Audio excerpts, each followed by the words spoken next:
इस सभागार में माँ भारती का नमन कर मेरे संसदीय क्षेत्र के हर एक नागरिक का आभार व्यक्त कर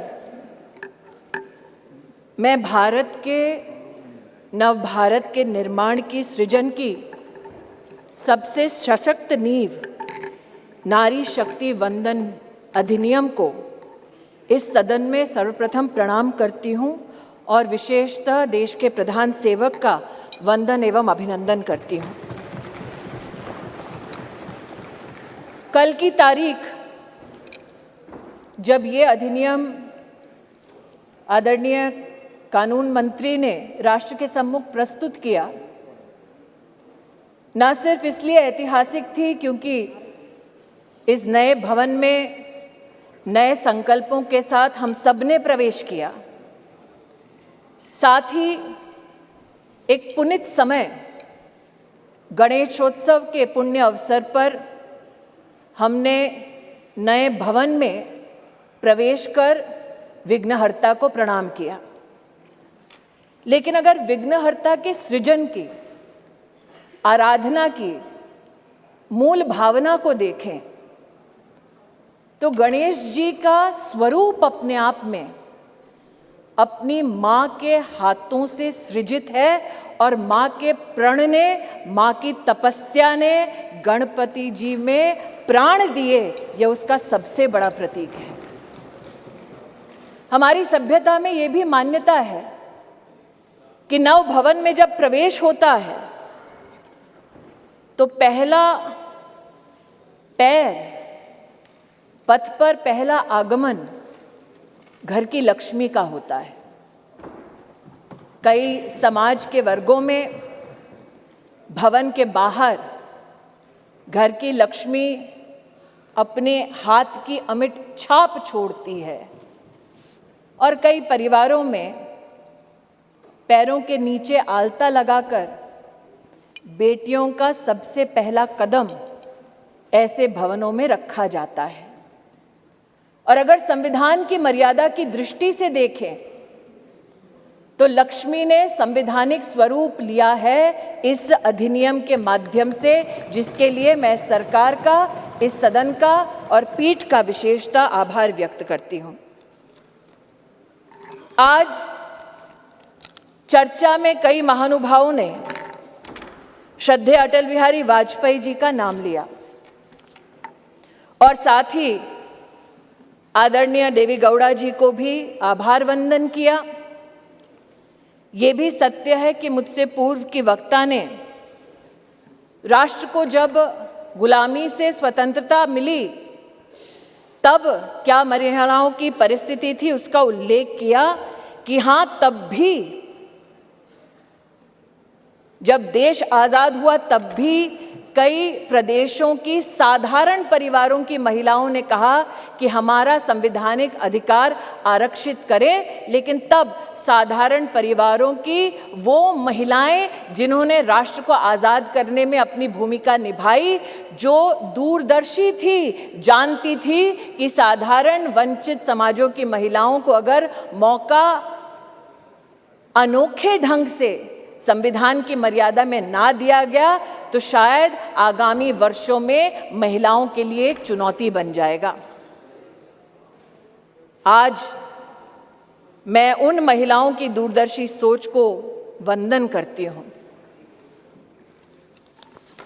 महोदय, 1971 में तब की सरकार में एक कमेटी का गठन हुआ on the status of women in India, और आज मैं विशेष रूप से आपका ध्यान आकृष्ट करती हूं 1974 में जब कमेटी ने अपनी रिपोर्ट को साझा किया तो उसके 7वें चैप्टर में पॉलिटिकल स्टेटस के वर्णन में ये इंगित है कि तब भारतीय जनसंघ ने कहा था कि महिलाओं को कॉन्स्टिट्यूशनली गारंटी कीजिए। They were the advocates for women's reservation.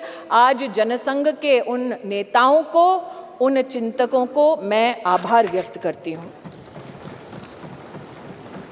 ये मेरा सौभाग्य है कि मैं भारतीय जनता पार्टी की एक साधारण कार्यकर्ता हूं, जिसको मेरे संगठन ने असाधारण मौके दिए ताकि मैं संगठन के माध्यम से संविधान की मर्यादा में अपने राष्ट्र की, समाज की सेवा कर सकूं।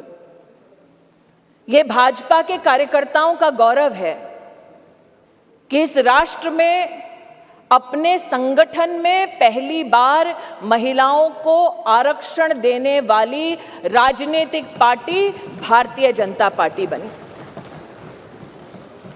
ये भी कहना सत्य होगा कि व्यवस्थाओं को किस दृष्टि से संगठन में सम्मिलित करना, इसके लिए साल 2007 में नेशनल एग्जीक्यूटिव की मीटिंग के अंतर्गत तब के हमारे राष्ट्रीय अध्यक्ष और अब के हमारी कैबिनेट के वरिष्ठ नेता श्री राजनाथ सिंह जी ने एक कमेटी का गठन किया।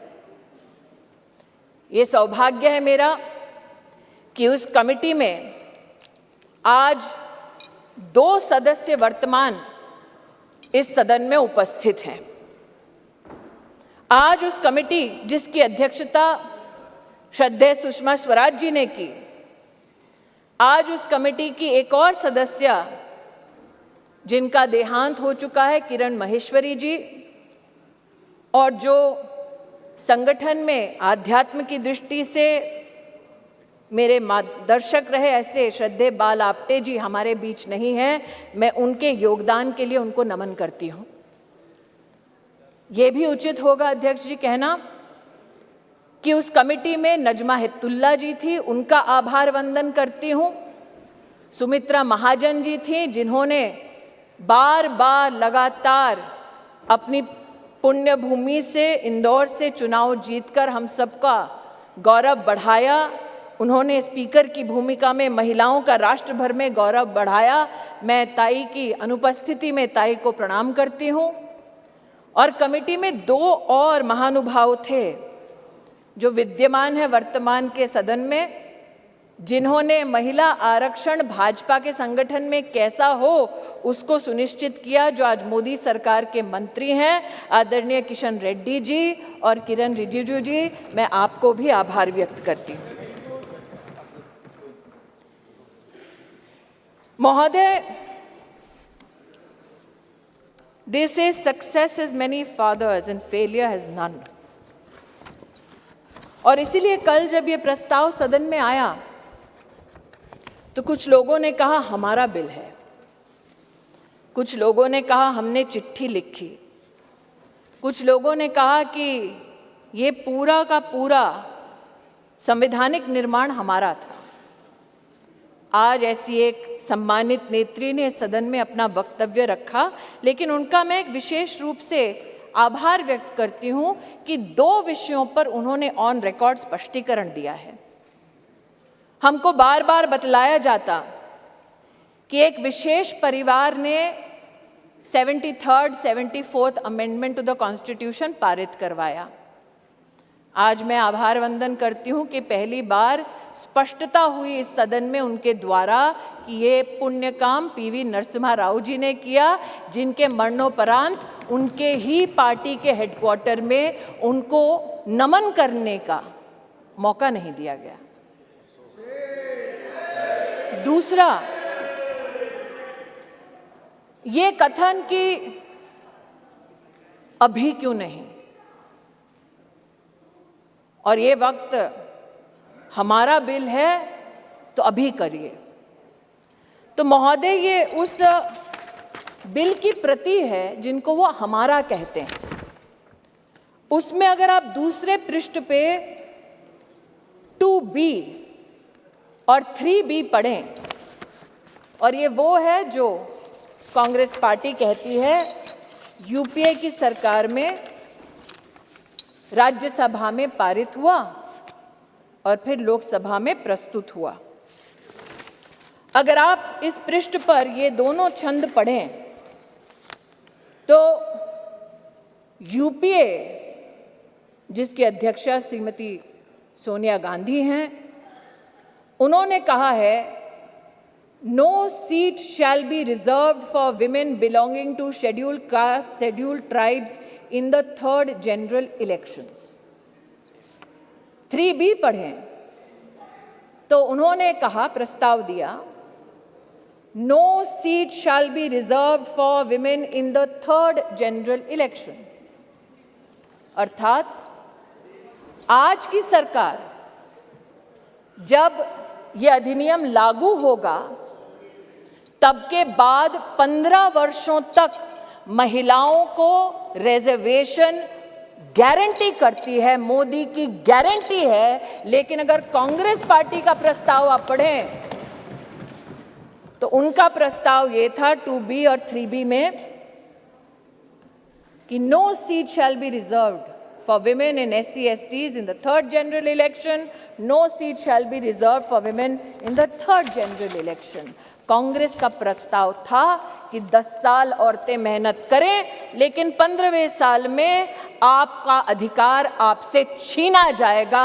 आज मैं अभिनंदन करती हूं प्रधानमंत्री जी का, हमारे न्याय मंत्री का, जिन्होंने कांग्रेस की इस अभिलाषा को निराश किया।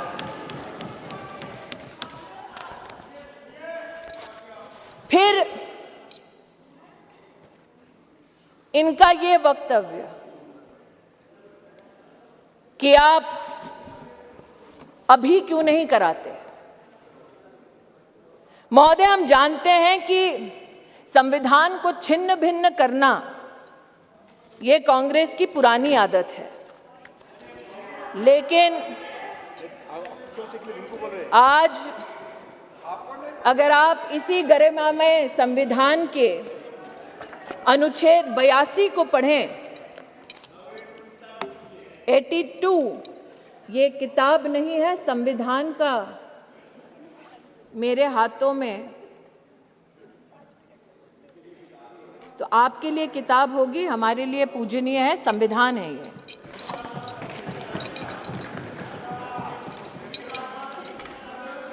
आर्टिकल 82, और आपकी अनुमति से पढ़ना चाहती हूं। Upon the completion of each census, allocation of seats in the House of the People to the states and division of each state into territorial constituencies shall be readjusted by such authority and in such manner as Parliament may by law determine, provided also that until the relevant figures for the first census taken after the year 2026 have been published. तो क्या ये विपक्ष के नेताओं का मत है कि जो संवैधानिक प्रक्रिया इंगित है संविधान में, उसकी अवहेलना हो? Should we not abide by the Constitution? Is that the position taken by leaders of the opposition parties? That is my humble suggestion and submission. फिर यह आरोप लगाया गया कि आप ओबीसी और मुस्लिम रिजर्वेशन क्यों नहीं देते। मुझसे ज़्यादा अनुभवी लोग जो वर्तमान में बिना माइक के और पीठ की परमिशन के दांत चबा चबा कर बोल रहे हैं, उनको शायद इस बात का आभास नहीं कि संविधान में धर्म के आधार पर आरक्षण वर्जित है। इसलिए मैं आज आपके माध्यम से महोदय आग्रह करना चाहती हूं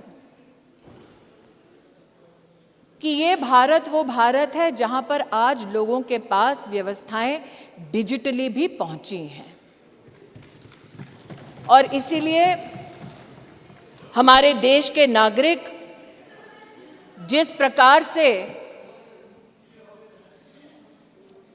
विपक्ष भ्रमित करने का प्रयास कर रहा है, उस भ्रम में ना फंसे, इसलिए तथ्यों का रिकॉर्ड पर आना उचित है। जो आज इस सभागार में